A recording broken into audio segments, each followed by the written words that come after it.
Again, explain to me this factor here. Weatherman, explain it to me.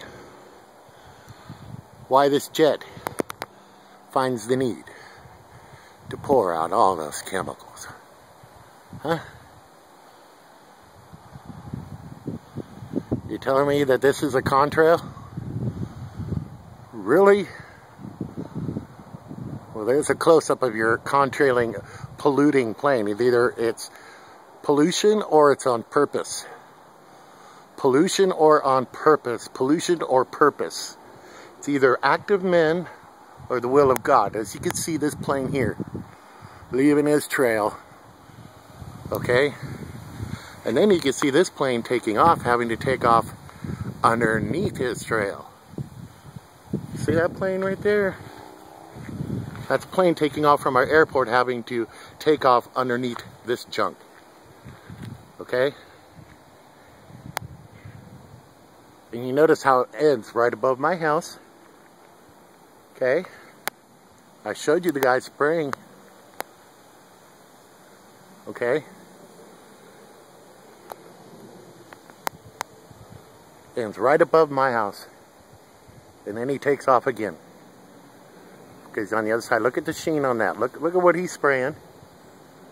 Okay? Explain this, Weatherman.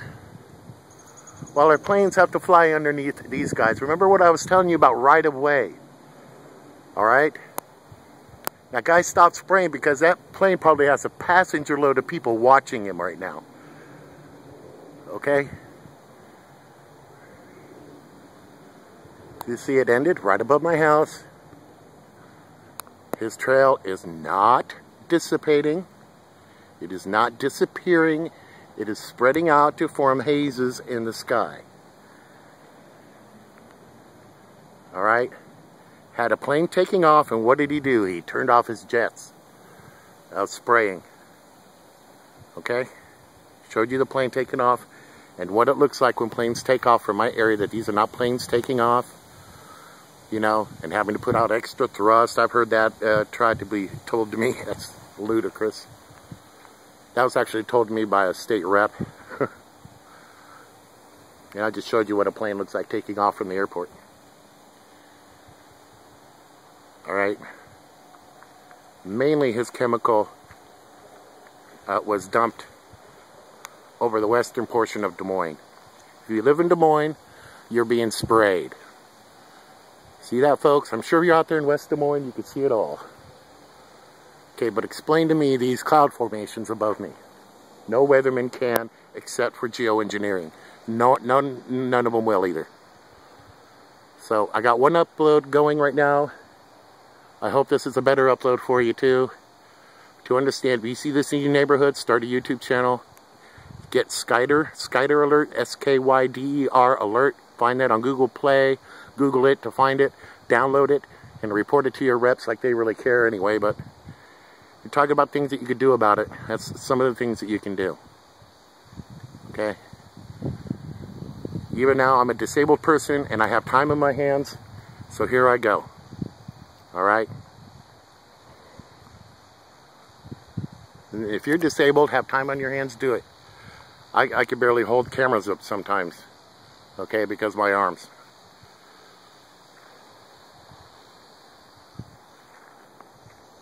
See that? Clear blue. Of course, this haze is all around. I want you to get a good idea of what these trails are. You see that? It's not dissipating. Okay, normal contrails dissipate within seconds.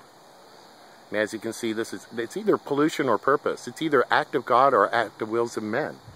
So when this weather either devastates your crop due to lack of rain, how about drought? How about causing it not to rain? Your yields in your corn are scaled back due to lack of rain. Or you're having to pay extra money for drought-resistant seeds or aluminum-resistant seeds now that Monsanto's come out with aluminum-resistant seed. Really? Where did all that aluminum get into our soil? Is that why it can rain, run off, and cause flooding? It's because our soil is hardening? Like concrete, because you keep mixing all this stuff in with our rain. And why is it that most states don't test their rain? You ever notice that? Test your rain. You want to talk about testing waters that are already on the ground in rivers and lakes and streams and ponds, but not one mention of testing rain. Not one mention of testing rain. Okay, you won't find that. Call your state public health, you'll find they do not test your rainwater, what actually falls in your state, as it should be. You see that chemical? It's still there. Okay? I showed you the plane fly over. It's still there. That's chemical in your air that you're breathing. And if you don't think this stuff is making it down to your lungs, don't be a fool. It's only because it's so bright out you can't see the particles. The particles are so fine. Okay, because the sun is up, you don't see the particles right next to your nose and your mouth.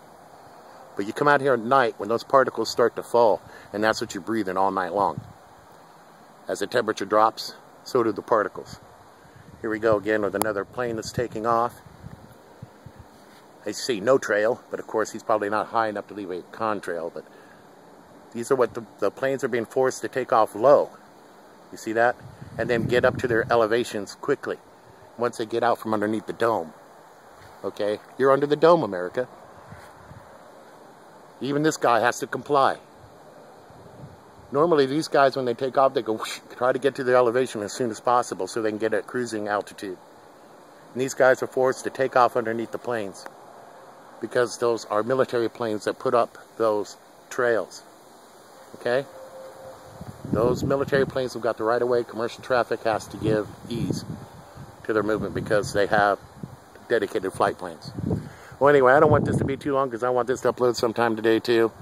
Hope you guys find this informational helpful, that it's happening right here in Iowa, and if it's happening in your state, report it, okay? And let them know that you know, okay? And that I own this airspace, by the way, you guys, and I don't approve of it. This airspace above my property is mine, and I don't approve. I have not given them permission to dump these chemicals on my property. So if any time that there is a storm that comes by, or the drought, whatever damages you suffer due to weather, it's act of men and not acts of God. Okay? There's another plane out there, another chemtrail guy. And, you know, how well I can zoom in with this camera or not. But he's right out there. He's starting a trail right out there, and that's the reason why, oh boy, I had to take off low, because these planes are in through this corridor. There's another plane over there. Okay? These guys can't mess around, you know. A mile is a near miss. Okay, you come within a mile of these guys, it's considered a near miss. You got two guys right here, one right there, one right there. I showed you the plane that just took off low over there to avoid these guys. He had to alter his flight plan. See, there goes another geoengineer guy right above there. So there's three of them. That explains the low takeoff of that plane that flew this way. Okay, and you wonder why they're having crashes at airports when they crashed too low, like at San Francisco airport when that pilot missed the runway, came up short, because they're having to avoid these guys and alter their flight plans from normal at a moment's notice because they can't see them at all. You cannot, the air traffic controllers can't even see these guys. Okay, here comes another guy right next to that line there. Okay, you see another line being put down there right next to this line. So there's 1, 2, 3 guys. 4 guys. There's that fourth guy's behind the trees there now. So 4 that I can identify just from my spot of sky. Okay? This is just from my part of the sky here in DeSoto. Imagine if I got way out there and got some open sky, how many I would find. And I can tell you, there's probably about 6 of those planes up there. Okay? To do this. Okay? And they have them geolocated so they could have corridors in which they operate in. Alright, and if you happen to be within these corridors on the airport, there's another guy, you can see him, he's out there leaving a nice long trail. The guy that was headed towards me, he's right in the sun right now. But you can see that guy plainly leaving another, what, contrail? I don't think so. This is geoengineering, folks. Everybody, oh, we get cloud seeding. No, I'm not even going to accept cloud seeding. Okay? No. For all we know, these are Russians and Chinese spreading poison on us, and Obama's doing nothing about it. Or our government won't do anything about it. We don't know. So, you know, can you justify shooting these guys out of the sky? No, but until we exhausted our limits on our government to protect us from such operations, maybe this is a way of protecting us and they're not letting us know, and that if we knew what was really going on, the economy would crash. Either way, we need to know here in America. Okay. See, just as I'm talking, another guy. Whoop. Coming right out. Another guy left in line over there. Oh, there's another guy. There's count number 4. Okay.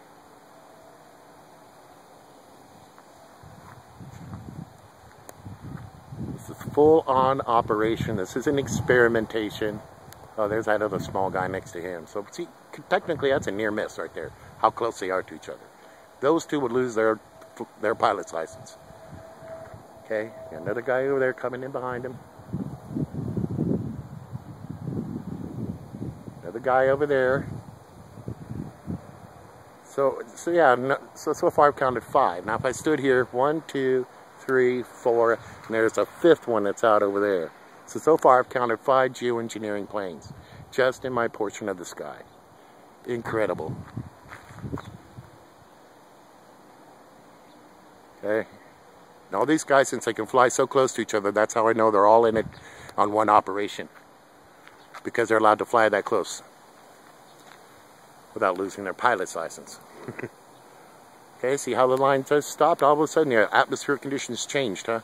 Right where that other one mysteriously, you know, I don't think so. Oh, it finally changed, huh?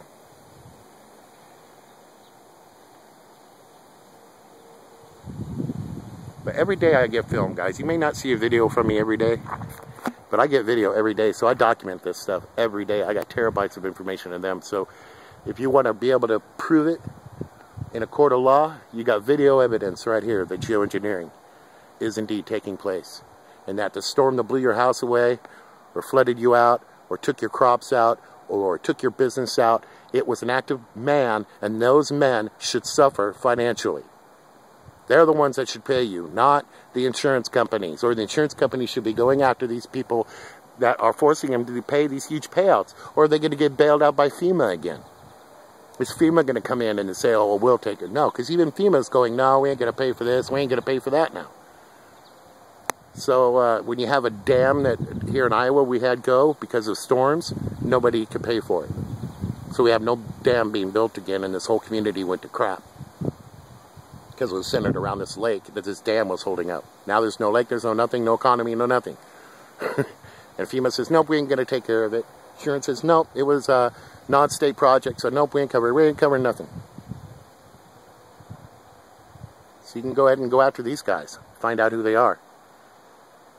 You know, somebody with some money needs to sue these guys' butts off. Anyway, take care.